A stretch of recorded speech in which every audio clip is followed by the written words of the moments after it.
Soup with a shot, rebound, scores! Shane Pinto, they score! No, Hussenmeyer! Tor for Stutzla! Ty Bellimer! There is nothing surprising about Connor Bedard doing this. Brady Tkachuk has tied the game! Vegas Crookshank wins it for the Wildcats! Hyatt gets the goal, and it is elation in Ottawa! Hello, everybody. Welcome back to the Zubcast. This is episode 108 and the last one before the return of Josh Glazer. It is coming. Like I it was supposed to be today. Technically, it was supposed to be today. Today was a whirlwind in scheduling this episode. Yeah, we'll spare the details. But like, I'm just trying to think. Like, when was the last time Josh did an episode? I'm pulling up the spreadsheet. Yeah, I was updating it today. Just to see, but let's take a look here. Attendance. Because we've had guests. You know what? This is only the third without him. It feels longer. Because I guess we had Maud, we had Bosty, and now it's this one, right? Yeah. When was 105? That feels like it must have been a while back. To be fair, we have been going at like a 2 a week, or not 2 a week. Sorry, 1 every 2 week pace. Yeah, so it's not crazy. Yeah, it's true. It just feels long. It does. Yeah, absolutely. Yeah, Josh is. We're going to record. We're recording this on June 12th on a Wednesday. The next Tuesday we will be recording with Josh, and that's going to be a pretty big Sens heavy episode for the first time in a while. So before we do that, this one's going to probably be a quicker one. But why not get one out? Because PWHL had their draft not too long ago, which is a big deal.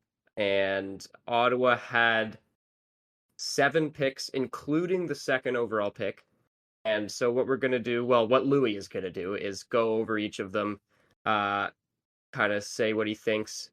We'll do an overall draft verdict and then other plans for PWHL Ottawa's offseason. And then at the end of the episode, we're going to look back.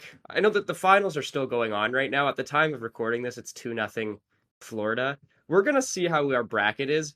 I haven't looked at it yet. Like, I've just taken a quick peek. I know our final is wrong, but it was actually not a poor, like, it wasn't that bad of a bracket. I looked at it very briefly.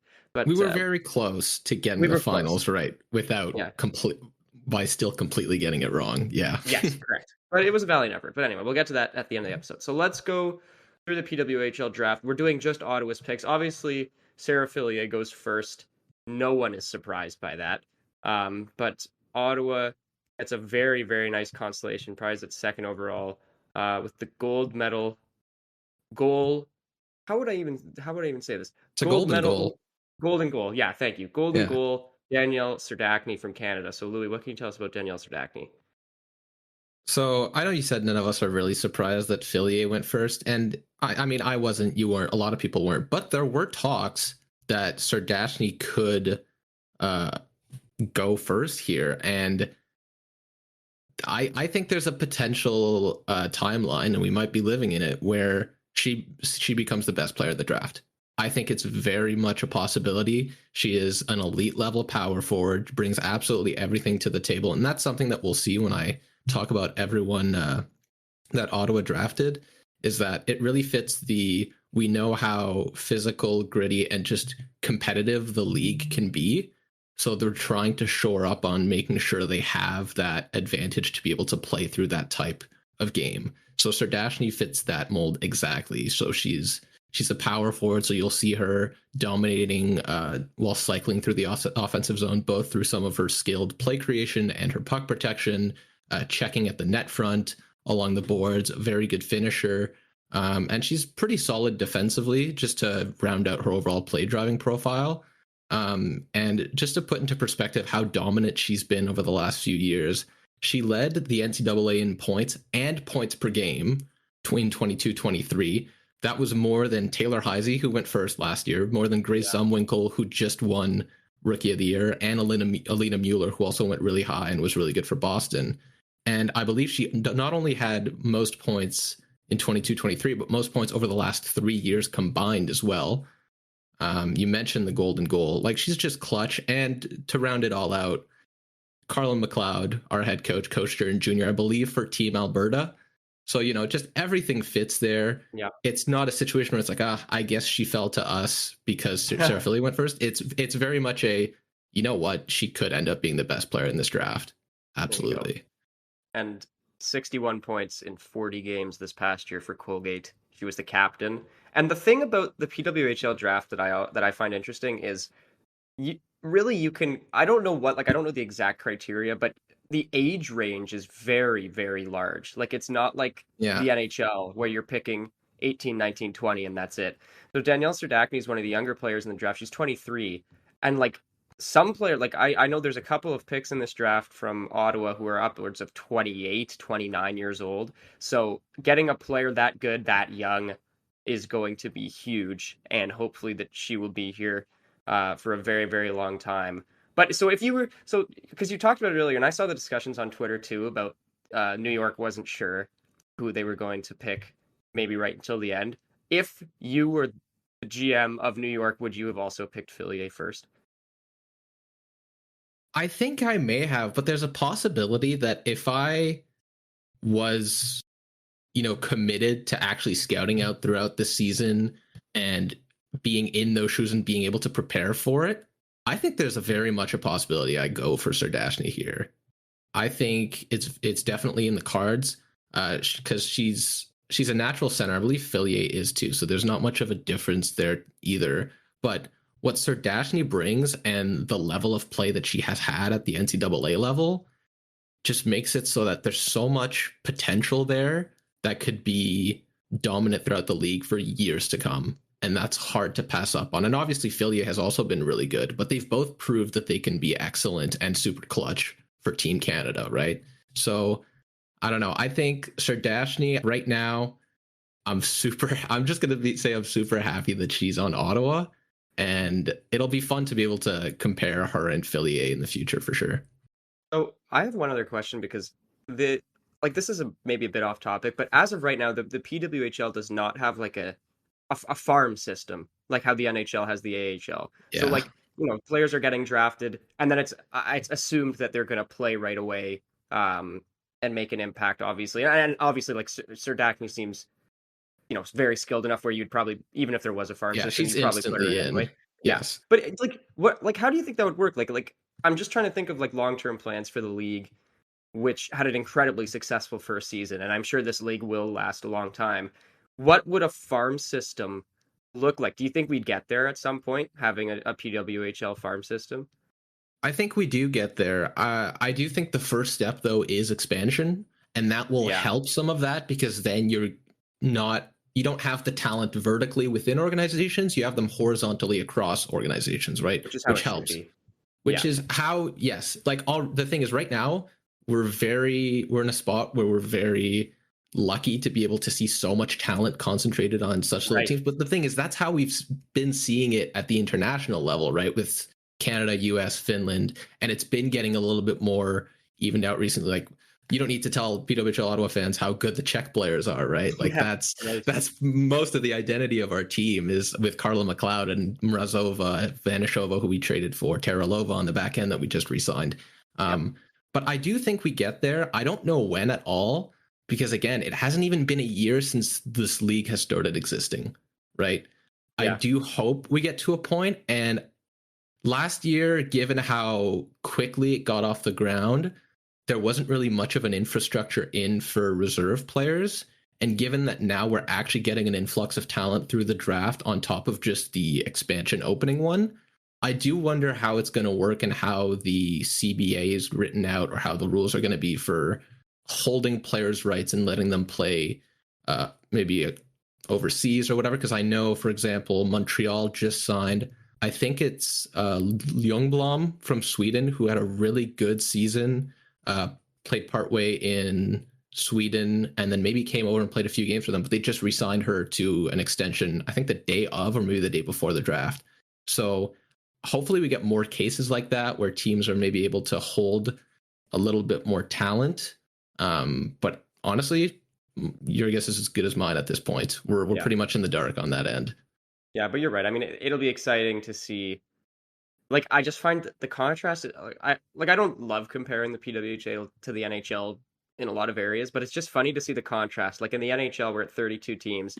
They want to expand, and I think that would be ridiculously stupid at this point to dilute the talent pool. And As now a you as a have math and stats nerd, it would also be annoying going from the perfect symmetry of 32 to 33. 33. That's just a Like you stupid get to a number. point where you're like, what if we do 3 conferences of 11? Oh, And then jeez. it's like, what Yeah. happens? Is there an expanded playoff with 8 in each division, and then you get 24 and then like a wild card round? Anyway, not the point of the episode.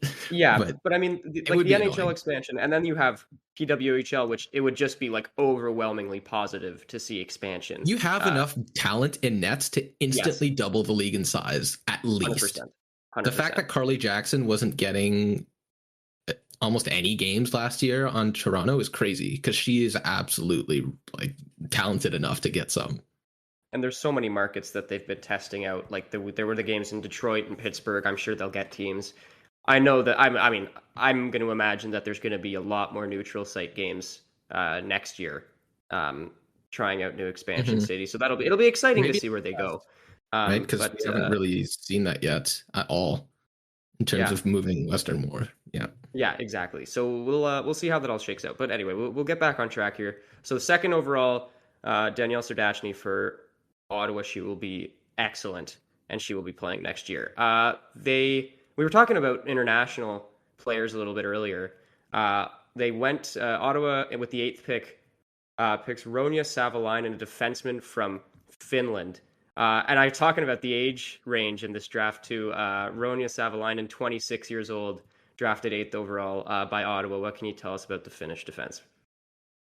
So I love this stage of a league or any sort of competition or whatever you want to look at, because usually whether it's a reality like, for example, let's take, I used to watch World of Dance a good bit growing up because my mom was a big dancer, so stuff like that. So in the first season, comparing it to the PWHL, for example, you have it where you have a few people or maybe a good bit of people that commit to it because they see the potential. Then if it's successful after that, you get seasons or years 2 or 3 are really where people take notice and you get another influx of talent. This is one of the situations where you're not going to be able to find this high level of talent this low in the draft, especially for an established player, because she is 26, right? As you mentioned, and she has been a force in the SDHL, which is the Swedish league. She plays for Luleå, which is northern Sweden. She's excellent, excellent 2AD. She's able to play on the power play, has a really good offensive mindset of attacking the inside, manipulating one-on-one with her hands, and speed, which overall made her above a point per game in 2022-23. And on top of that, she's, I believe, 5'9", and she uses her size, strength, and skating very well to defend. So overall, I'm really excited. I think she can plug in directly into the top 4, maybe even the top pair, depending on how our D-core shakes up next year. But it's going to bring some injection right away that you will not be able to find in future drafts, because she just didn't declare last year. And now you're getting players that see and maybe had contracts last year that didn't want to give up in Europe, and I'm like, oh crap, this league is really taken off, and now we can come over. And it was a great opportunity to be able to take advantage of that. I do think Ottawa was maybe looking at Daniela Pesova, who's a Czech defender. She's on the younger side. I believe she's 21. And Boston traded up to the pick right before to pick and select her. But Savolainen's better right now, even though if she's a few years older. So it's going to be fun to see what happens there. Another kind of comparison to see who ends up having the better career. But Savolainen, you could say, after Kayla Barnes and Claire Thompson, was the best defender available. There you go. And she had a great quote on Twitter. This is from Alex Adams. I'm just going to do everything out there and destroy some pucks. So Hell that yes. sounds pretty good.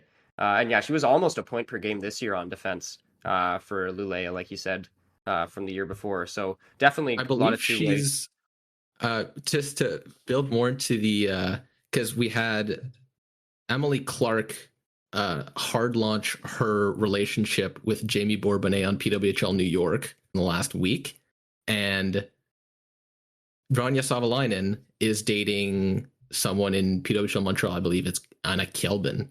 So we're continuing the trend. There's so many of these in this league, eh? Like, It's almost awesome. like It's it's almost great. statistically hard to believe. Like it's like, but that's all. That's hilarious. That is awesome. So a lot of drama, man. Like when these teams play each other, like I bet there's like some like I don't know. I bet they wake up for those. Well, they were games on a the lot. same team in Sweden over the last few years, and now they're going to be on different teams here in the PWHL. So that's going to be interesting to follow. That will. So yes. So 8th overall, Ronja Savolainen from Finland, defender. She will be playing for PWHL Ottawa next year. So their next pick, 14th. I almost had to do a double take at the stats. So this is Yes. the first goalie drafted, Gwyneth Phillips from Northeast. I think it's Northeastern University, and I'm just this goals against and save percentage 2023-24 1.17 955 with 6 shutouts in 37 games. That's like an EA stat line. Like that's almost hard to believe that. So is Gwyneth Phillips as good as her stats would suggest? Yeah, I would say so. I think the crazier part is if you look at her total throughout her entire time throughout the NCAA, she was at Northeastern the whole time. Yes. It's even crazier because her GAA and her save percentage round to the exact same. She had a 958 rounded to 960 save percentage and a 0.96 GAA, That's which unreal. is the highest ever in NCAA history, both save percentage and GAA.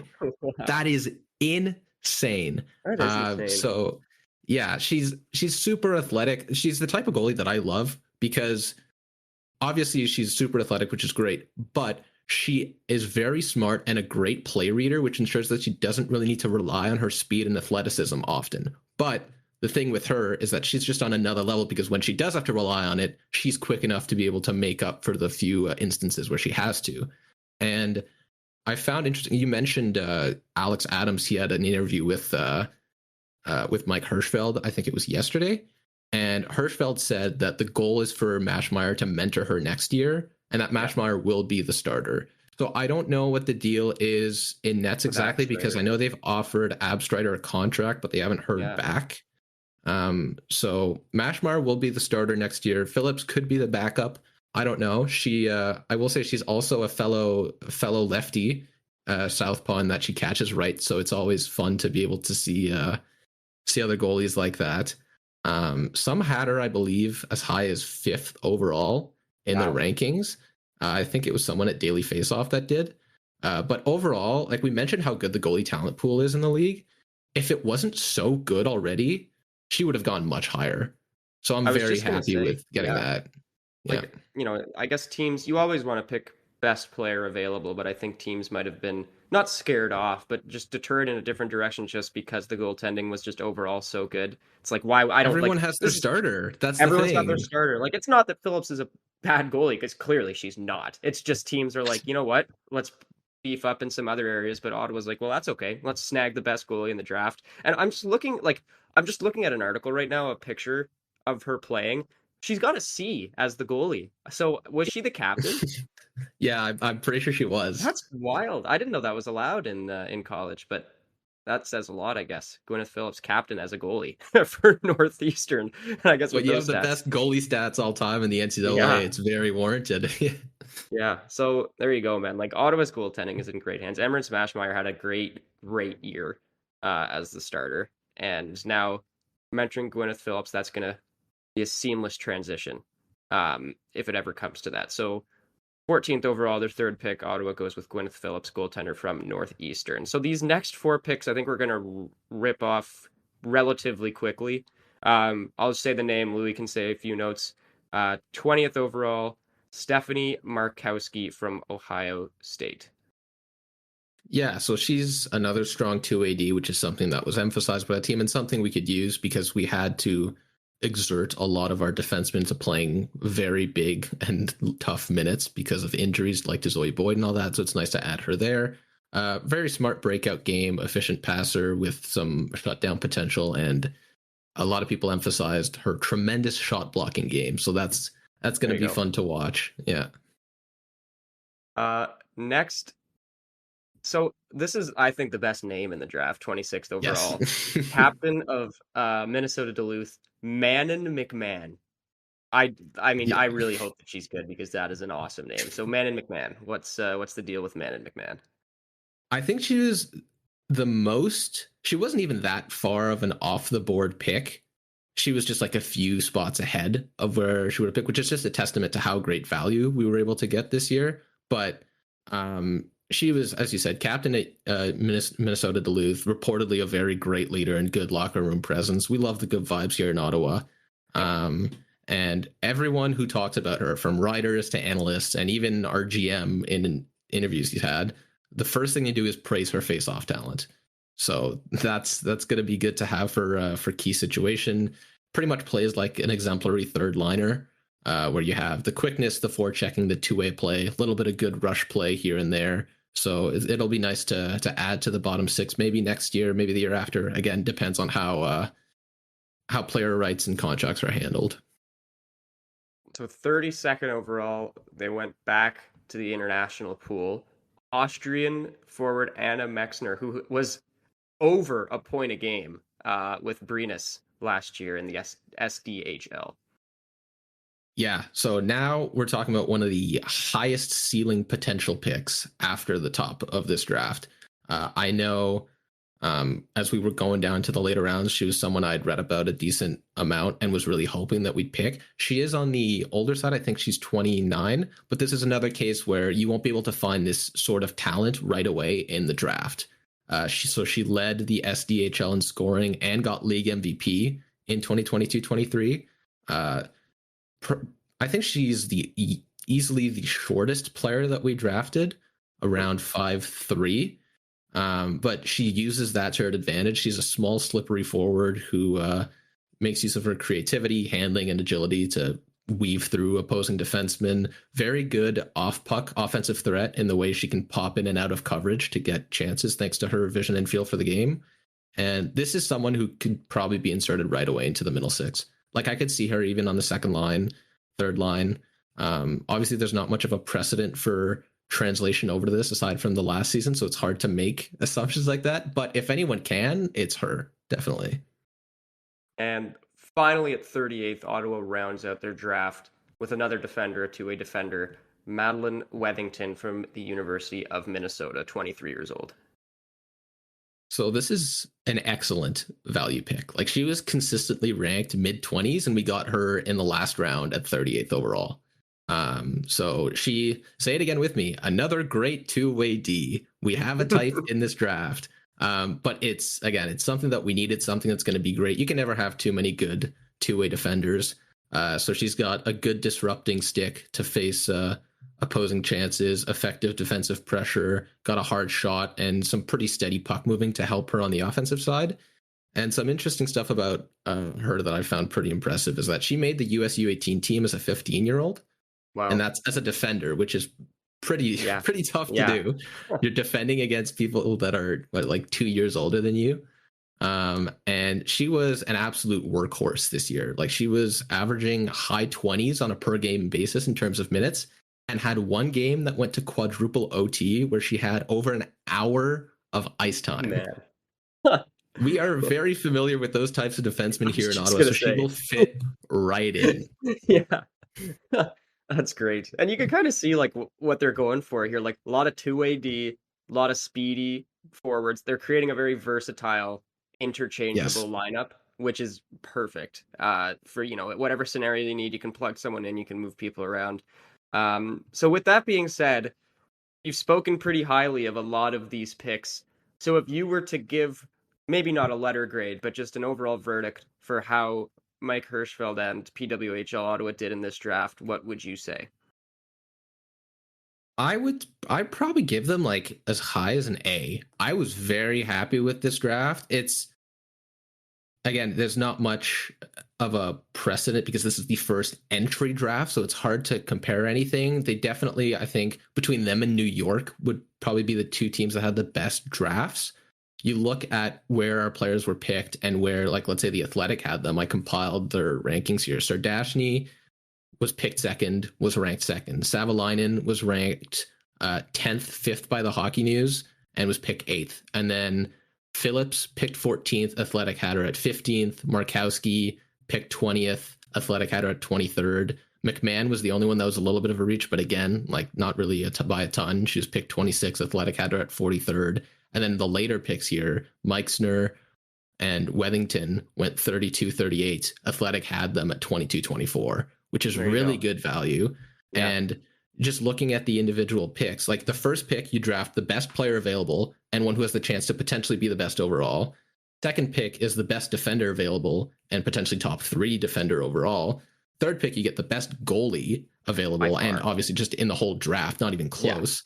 Yeah. And one thing I did find interesting while researching some of this is that Mike Hirschfeld, in his interview that I've mentioned, it seems as though the plan is for all drafted defenders to be on the team next year. He didn't explicitly say it, but it seemed implied from what he was saying about their plans and the scouting reports on all of them. So overall, I think it's pretty interesting because then that says maybe who we re-sign or who we don't. But I think it's nice. Crowded blue line, like they've just re-signed Zoe Boyd. Is. And Ashton Bell made exactly. Ashton Bell made the all-rookie team, second team, I think. So you would want to bring her back. And then it's like, with your 3 defensemen that you've drafted, that's 5. Right? So you gotta make some room. The problem or where the need or the feel to have all of them in the lineup or at least on the roster arises is that as the year went on, Savannah Harmon and Jinsey Rose kind of crumbled under the amount of ice time that they were given. Like it was a lot for them to handle and they had a little bit of a tough run down the stretch. So I think having just more people there is just good in general because then no matter the injuries or trades, because the Boyd injury happened and the Boulier trade happened within like a few days of each other, I think, and it really sunk us because after that the depth kind of showed. Buckles was able to play a little bit too. And she needs a contract as well. And I hope she does just for the sake of the Easy Does It podcast, because shout out to them over there. But just back to the draft overall, nice mix of like younger players with good potential and some a few years older that are already very good and established, which will help give a boost instantly next year and set it up for years to come. So yeah, I'm very happy with that. In terms of the offseason, we've kind of talked a bit about it. Like their goaltending is as shored up as it's going to be. I don't think you need to do anything there. Yeah, no. we've talked a bit about there's going to be some decisions to be made on defense, but I don't think you're going to be signing anyone new. It'll just be who are you re-signing. So what would you do on the forward side in the offseason?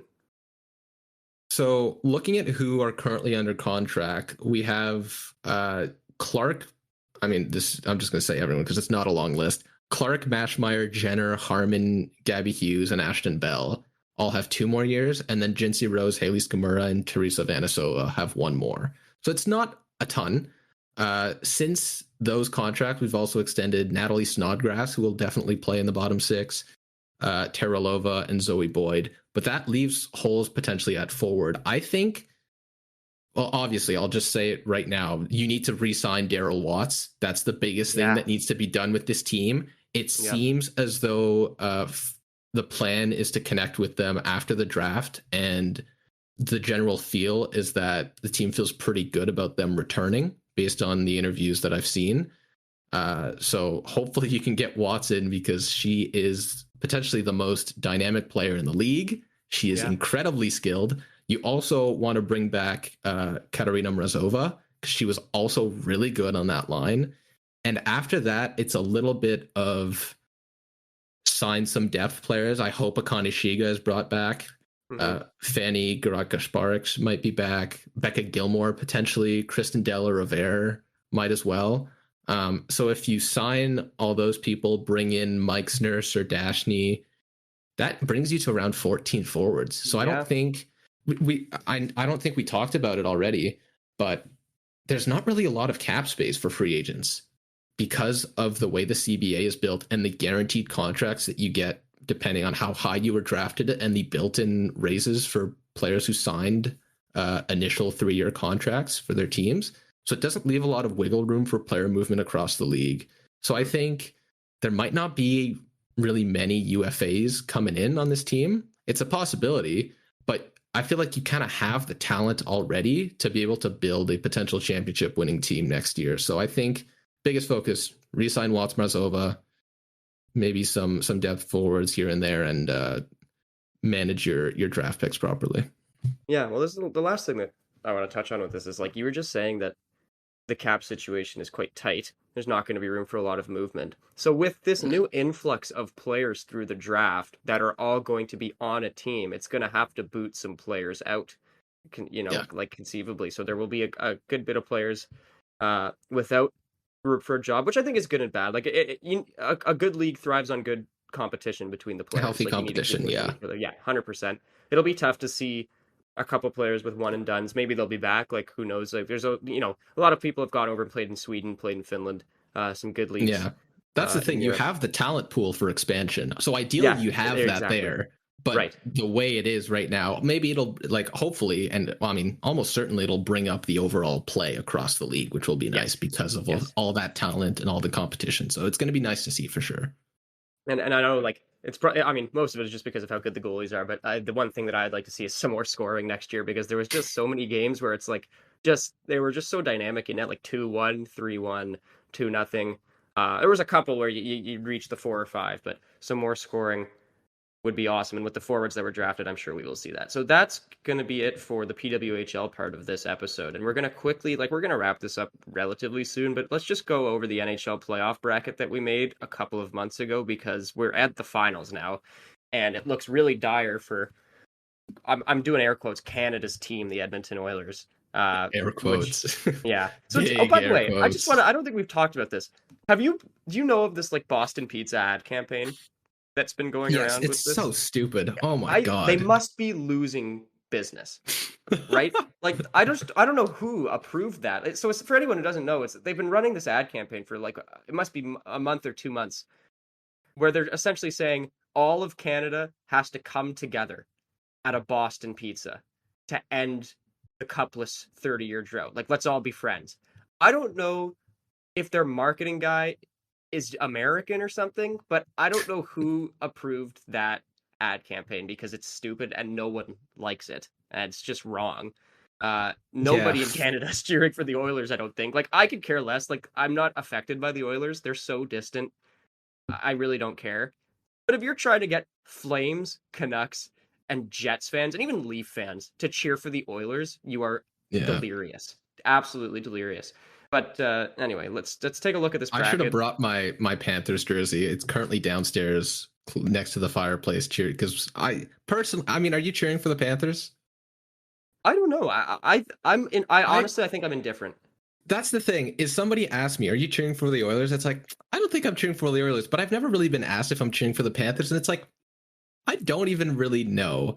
I think what I want is McDavid to break the record for most assists in a playoff run. I want that to happen because he's very close. I think he's 4 away from tying. So it's a possibility, although they're getting absolutely rolled right now, so it might not happen at all. Yeah. But I don't know. We've mentioned we have a few friends in Calgary. I have some family in Calgary that I've stayed with recently. The anti-Edmonton bias from family members and all that who live out in the prairies, and my mom, who's always hated Edmonton, has kind of affected me to the point where it's I don't really care about the Oilers that much. And also, I don't know, I was talking about this with my dad, and I was thinking, is Florida the team that I dislike the least in the Atlantic outside the Sens? Because I think it is. I think so. Yeah. I actually don't mind them at all. They have some players that I like to watch. It's a fun team. And if Matthew Tkachuk wins, maybe that'll push Brady to go even more feral in the future. I don't know. It's true. I always like to look at things from a Sens angle. And yes, exactly. Who is there? So Tarasenko, I'd like for him to win. I think that'd be great if he won. Good point. I also think it would be really nice if Connor Brown won a cup. And I think, say what you want about Cody Ceci, he's paid his dues. If he won one, I wouldn't be mad. I feel like it would feel wrong if Ceci won. It just would feel so weird. He's had such a rough go. Everywhere. He was a healthy scratch last game. I know, he was a healthy scratch. It was brutal that game one, dude. His first healthy scratch as an Oiler. Really? I heard that on Overdrive, but who knows if that's true. I'm not gonna lie. The game was on Saturday. I was at my university graduation on Saturday night, and we're in the Faculty of Sciences, so it's long, dude. You have the biomed kids taken up. We timed it. It was like 20 to 25 minutes for just the biomed kids. We're in stats, waiting all the way until the end, like the last or second last program. So I have the game pulled up on my phone, and I look down, and one of the first things I see is Cody Ceci just getting absolutely destroyed on that first goal. I had to hold in a laugh because I did not want to make people look around. But man, I was like, that's hilarious. Yeah, never gets old. Never gets old. Never does. But that's true. He provides entertainment for us. It's a good point. He does. I like to look at it from a Sangs angle. And the only other thing that I would say that really influences my decision is I think it would be good for the game of hockey if McDavid won at least one cup. I agree. That's true. So it's going to happen eventually, I think. But if you want, I'm split in indifference. Really, is I think the best way to put it. That's a great way to put it. Split in indifference. So let's just look at our bracket here. So I think let's just go over each series because we're all the way to the final now. Let's just go over each series. We can react to how poorly or well done we did. Let's do the East. Let's just go all the way through the East, then we'll go all the way through the rest. So in the East, we had Florida over Tampa, which is correct, but we had them in 7 games, which is incorrect. The games I don't really care as much about the games. Unless it's like ridiculous, like unless it's like a sweep versus a 7 game. Unless we got it right, that's when I care about the games. There you go. Fair enough. We had Florida, we got right. Boston over Toronto, we got correct. We said 6, it was 7. That's pretty good though. We correctly predicted the easiest series in the entire playoffs, which was a sweep from the Rangers over the Capitals. We also correctly predicted the second easiest series in the entire playoffs, which was Carolina over the Islanders in 6 games. I think that was that 5. Yeah, was that 5? Yeah, I think it was 5. Well, anyway, got the team. Got the team. So then it went a bit awry. Insane. Let's go with this one first to continue our streak. Florida over Boston. We got Florida over Boston. We said 7 games. I think that was a 5-gamer. 6-6. Yeah. Game. Florida's just rolling, man. They're fun to watch. They're just good. Go. Yeah. We were really, really high on the Canes. And they came up so short against the Rangers. They got unlucky. I call it cope. But I think they got unlucky in this series. I think they need a win. Like there was no dog in the series from Carolina. It's no true. Dog. They did not have the dog, but also I think if you look at deserve to win or meter or whatever advanced stats you want to look at, I think they deserve to win a good, excluding goaltending. I think they deserve to win a few of the games. A lot of them, I think maybe 2, maybe even 3 went to OT. I don't remember. Yep. There was a few, but it was closer than it made it out to be. Yeah, Anderson was brutal. And you know what? I know Josh isn't here, so I can say this. Respect Chris Kreider. That guy's a dog. Every playoffs he shows up, scores a bunch of big goals. Like, that guy is so clutch. I'd love to have him on my team. No, you know who we should respect?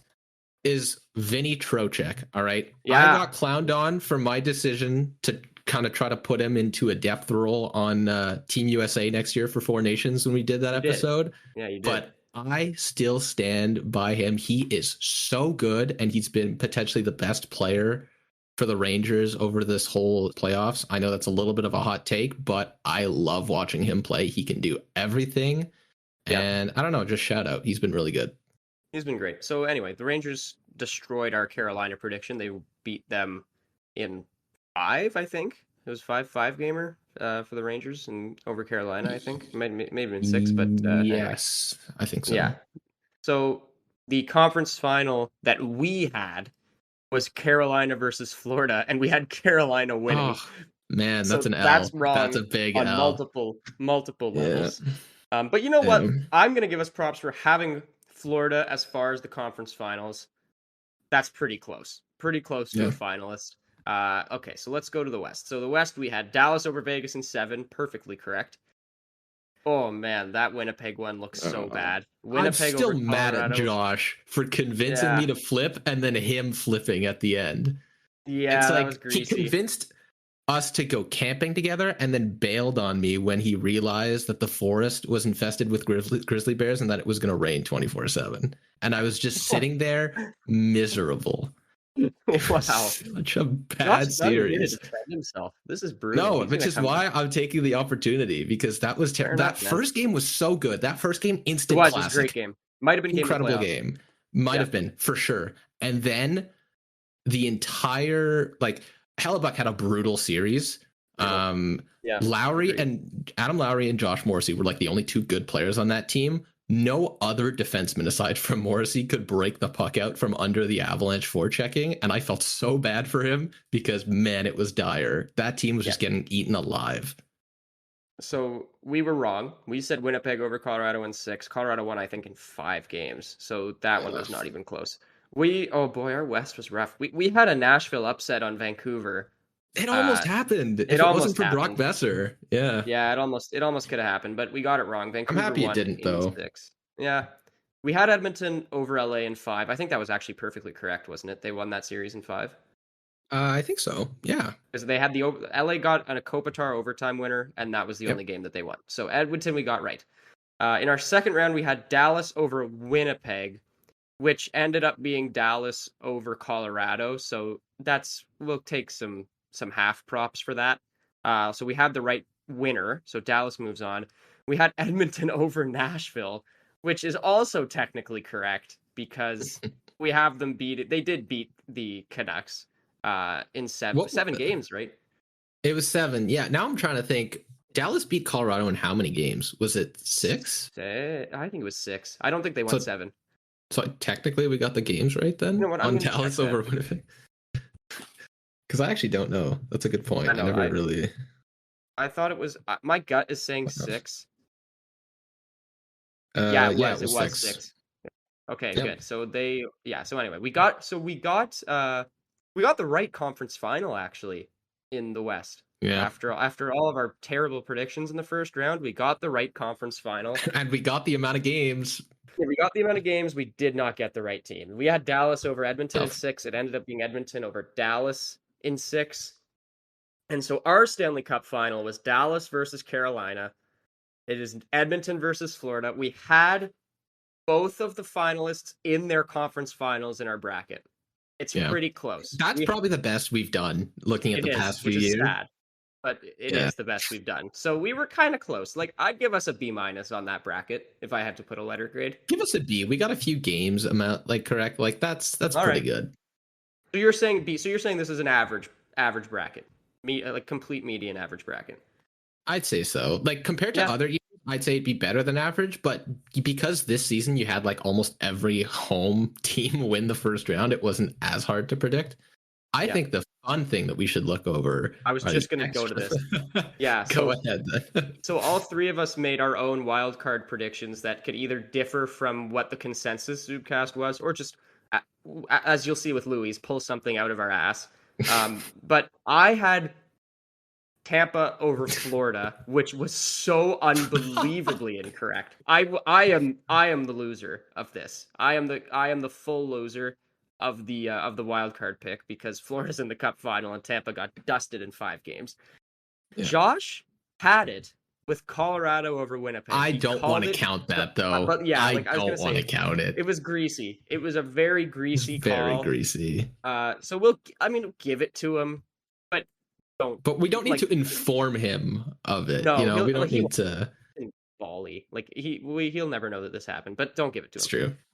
Louis was not a series, but had a very specific Wyatt Johnston overtime cup winning goal, which was looking honestly really good for a bit. Looking spectacular.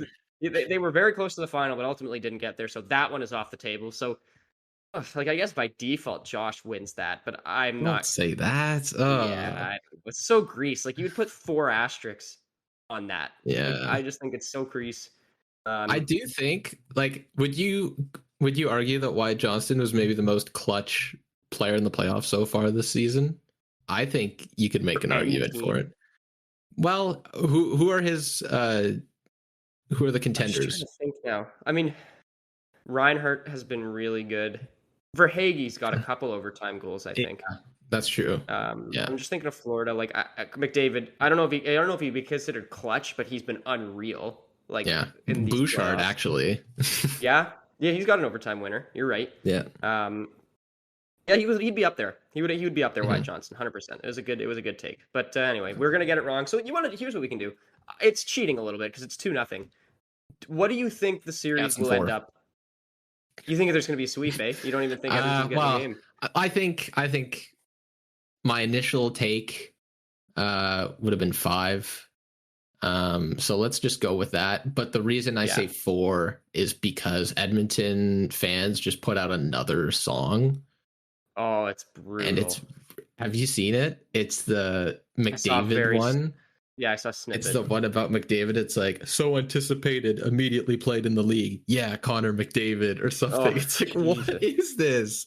Like, how do I you don't know, man. Western Canadian teams need to stop with the songs. What I'm afraid of is if this one, like if they win the cup, oh god, it's gonna be like that song's gonna be immortalized in Edmonton hockey. But they have culture. multiple songs, don't they? It might be not be just this one. Do you think it's worse than the La Bamba one? What do you mean? Like, what do you mean? Like the one from earlier this year? Did they make a different? They did like a La Bamba Oilers parody. Oh, they did. I forgot about that. I thought you were just talking about the regular one, and I was like, "What?" But no, that's a good victory. Yeah, song. you're right. But you're right. Yeah, it is a great victory song. But no, yeah, I'd forgotten about that. I think this one's worse. I think this one's really bad. Oh wow! I'm gonna try. I'll try to get it and play it at like right around here for the listeners. No, play it the outro. Play it as the outro song. Just play it as God.